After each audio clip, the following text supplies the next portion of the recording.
U.S. Special Operations Forces carried out a dramatic raid in northwestern Syria that led the Islamic State's global leader to kill himself and his entire family.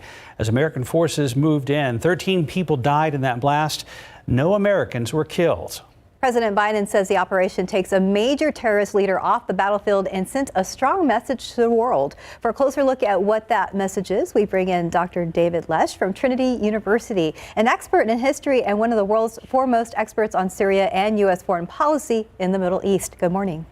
Good morning. Dr. Lesch has published 16 books on Syria and the Middle East. Thank you for being with us here this morning. First off, can you briefly explain what happened during this mission? I was reading there are some similarities to the raid to kill Osama bin Laden.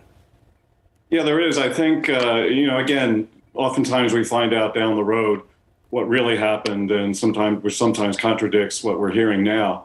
But what we're hearing right now is that it was, boots on the ground raid that was intended at first to capture the target.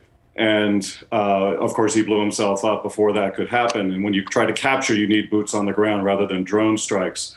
And so this was similar to what happened with Osama bin Laden. It was also similar to what happened to Abu Ibrahim's predecessor, Abu Bakr al-Baghdadi, who was killed in a similar area of Syria in 2019. And how does the death of the ISIS leader impact the rest of the U.S. and the rest of the world? Well, I think in the short term, certainly it's a blow to ISIS. In the long term, probably not, unfortunately, because ISIS is much more decentralized than it used to be.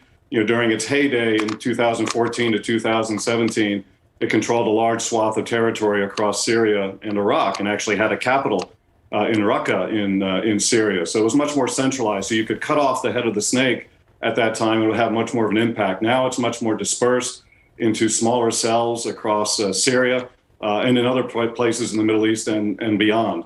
And so while definitely having a short-term impact, they already probably have someone moving into place, and it'll still be a threat and still be something to deal with in the long term.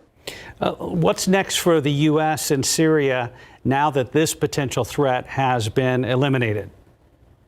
Well, we're still, the primary goal of U.S. foreign policy in Syria right now is to make sure ISIS does not resuscitate itself. We have to keep these guys down and do what we can to make them irrelevant. Because again, during their heyday from 2014 to 2017, they recruited from all over the world fighters. And they also, success breeds imitation. And so they inspired cells, ISIS-like cells, to come up in other states in the Middle East and across the world, and particularly in areas in the Middle East where there were failed states, civil wars, authoritarian repressive regimes, which creates space and fertile ground for a group like ISIS or other extremist groups to come into being. And so we want to make sure these groups are not successful. And it's a long-term process, and it will take our allies and other groups in and outside the Middle East to make sure that ISIS does not resuscitate itself, because it's been trying to do so, especially over the past month with firefights in eastern Syria and the breakout at the ISIS prison in Hasaka in northeastern Syria. And so I think that's why the raid was carried out when it was, to send a message, as President Biden said, and to try to make sure that they are not successful once again. Dr. Lesch, we've got a little extra time, so I'm going to ask you a question that's kind of off the cuff here. I think a lot of people would be surprised to know that Al-Qaeda and ISIS, in many ways, are rivals. They don't share similar ideologies. They don't share similar agendas. Agree? Well, they share similar goals. The methodology by which they achieve those goals are different. In fact, Osama bin Laden denounced what was called at the time Al-Qaeda in Iraq.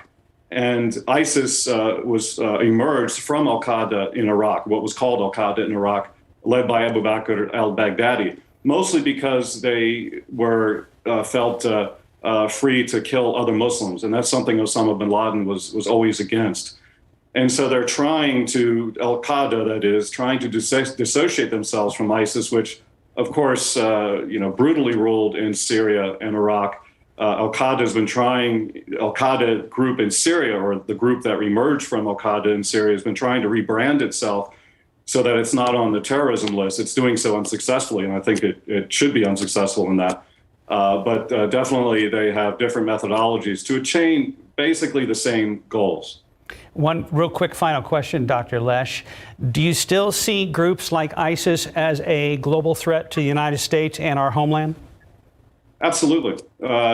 These type of groups, again, have fertile ground in the Middle East and elsewhere in the world where there are socioeconomic distress, political repression, or civil wars, or unstable states, failed states. And those exist all over the world, unfortunately. And when that happens, groups can emerge there. And of course, we learned in 2001 that a group that established itself, Al-Qaeda, with Osama bin Laden in a failed state in Afghanistan, could hit the United States. I don't want to be too alarmist about that, but we just need to keep our guard up, which is why we are in Syria right now with some troops, and why we are carrying out these raids when we have actionable intelligence to do so. All right, Dr. David Lesch from Trinity University, thank you for joining us this morning. My pleasure. Thank you, Dr. Lesch.